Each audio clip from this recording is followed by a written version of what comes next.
Hello students. So we will continue with the previous chapter, diversity in living organism. This chapter is very lengthy and we are going little bit slowly. We are doing 2 phylums every day so that you understand and you remember the things. Please keep on revising the phylums, otherwise you will get confused. So in animal kingdom today we will do phylum Mollusca. The body of Mollusca, that is bilaterally symmetrical, soft, with little segmentation and without appendages.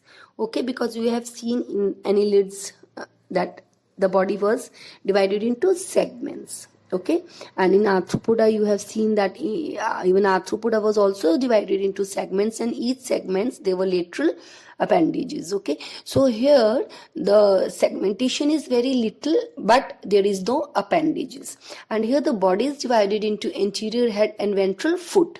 Okay, so here there is one organ, that is foot, for locomotion instead of appendages. Okay, so the entire body that is covered by a fold of thin skin which is called as mantle, and this mantle creates a shell of calcareous shell, that is shell of calcium. Okay, and that means the body, it has a exoskeleton. Okay, exoskeleton is present, that is shell, calcareous shell is acts as an exoskeleton. Okay, now here true coelom is reduced. Coelom is there but it is very small, it's reduced. It has an open circulatory system, means the blood, it circulates but it doesn't circulate in tubes, in blood vessels. So blood directly circulates and fills the coelomic cavity. That is why the coelomic cavity is also called as hemocoel. Here the respiration, it takes place through gills. So examples are snail, mussels, octopus, pila. You can see in the picture. So they are marine animals, mostly freshwater, and some are terrestrial, but mostly they are marine animals. So that is why they respire through gills. Okay. Now we come to another phylum, that is Echinodermata. Now, echino means spiny, derma means skin. So, echinodermata means the animals or the spiny skinned animals. The animals are spiny skinned animals. Now, here they are free living marine animals. Echinodermata, they are free living marine animals. They may be star shaped, they may be spherical, and they are elongate.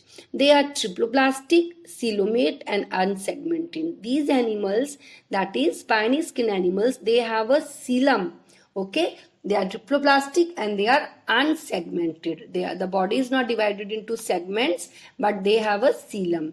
Here, one unique feature the body cavity has, that the body cavity, they have a water vascular system. Inside the coelom, their water vascular system is present, and this water vascular system is able to move the tube fit, which is also called as podia. Here the tube fit is called as podia, and the organism, they move from one place to another with the help of these podia.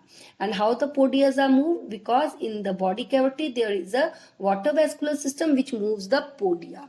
And they also have an exoskeleton, and the exoskeleton is made up of calcium carbonate. Here the digestive system is complete. Okay, you can see here the examples also, sea urchin and starfish. You can see starfish. Now the starfish, you can see here these extensions, these are actually the podia. Okay, the tube fit, and the coelom, it has got the water vascular system which moves the podia. Now next we come to phylum Protochordata. Please see here what is phylum Protochordata. In Protochordata, here in Protochordata, the organisms are bilaterally symmetrical, triploblastic, and have coelom. Okay, so in Protochordata also they have coelom, and the organisms are bilaterally symmetrical. Here in Protochordata, there is one new feature, that is in Protochordata, in organisms belonging to Protochordata or in the Protochordata or the organisms in phylum Protochordata, they have a new feature, that is there is notochord is present at some stages, because the animals have to pass through different stages, and in some stages there is one unique feature which is called as notochord. That notochord is present. Okay, now you can see in the next point what is notochord. Actually, notochord is a long rod shaped support structure. Okay, in protochord, the animals belonging to Protochordata, they have a unique feature. And what is that unique feature? They have a notochord. And what is notochord? It is a very long rod shaped support structure that runs along the back of the animal. So what is happening? The animals are becoming, they are having the support system. Okay, now, like these animals belonging to protochord, what they have a notochord, that is a long rod which runs along the back of the animal, and it separates the gut and the nervous tissue, and this notochord is a straight rod. Okay, and the animals of protochorda, they have notochord. Okay, now they may not have proper notochord, because they have a notochord at some stages of animals, they may not have some stages. It's not necessary that this notochord is present in all the stages of the animal. Okay, and it is not necessary that it will present for the entire length of the animal's body. It may be present at up to some length, after that maybe it's not there. Okay, so that is why the notochord is not, you cannot say that's a true notochord, because it is present at some stages and it may not be present at the entire length of the animal. So notochord is a rod, it is a support system which is present at the back of the animal body. So examples are of protochordata are Balanoglossus and Herdymania. You can see here, this is Balanoglossus, and you can see the back also, another picture you can see behind, at the back will run a notochord, but it may not run along the whole length. Okay, so please revise till here. Next we will do in next class. Thank you, students. Students, today I will share one true story with you. Okay, all of you please hear it carefully. The story goes like this. The little country schoolhouse was heated by an old-fashioned pot-bellied coal stove.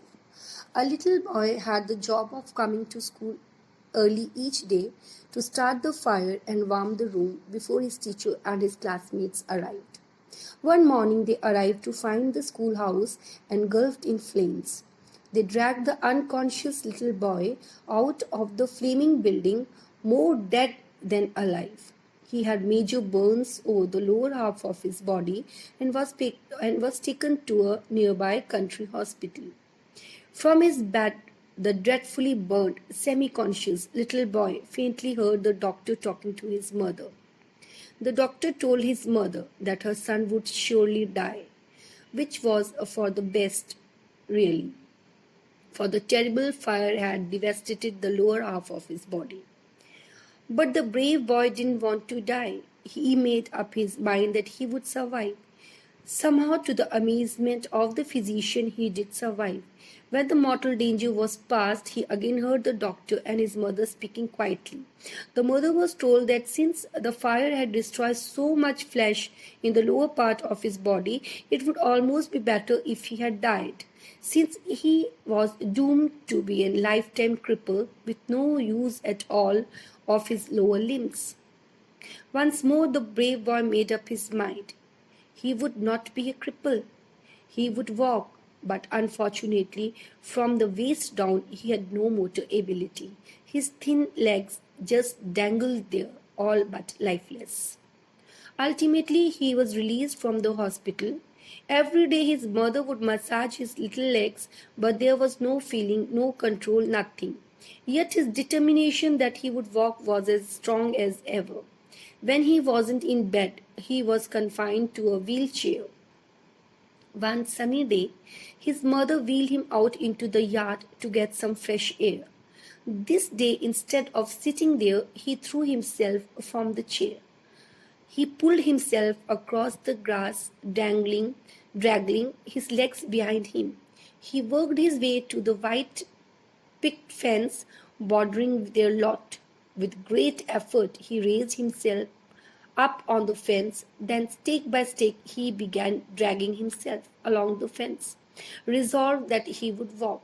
He started to do this every day until he wore a smooth path all around the yard beside the fence.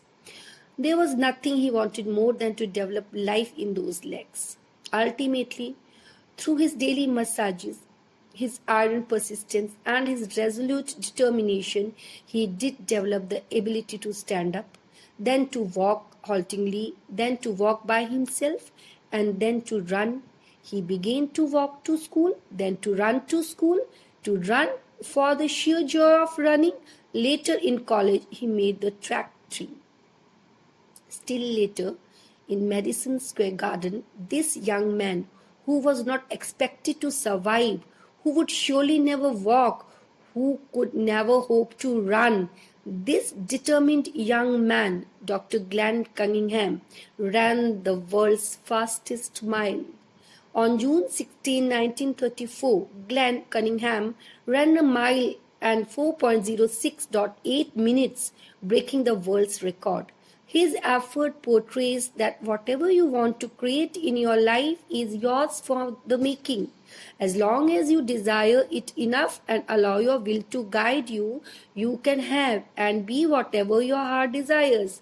The only one that can put limits on our personal will is ourselves. Develop and encourage your will to create, and all the forces of nature within and without will help you bring your desire to pass. Students, this is a story, and I hope all of you like the story. Thank you.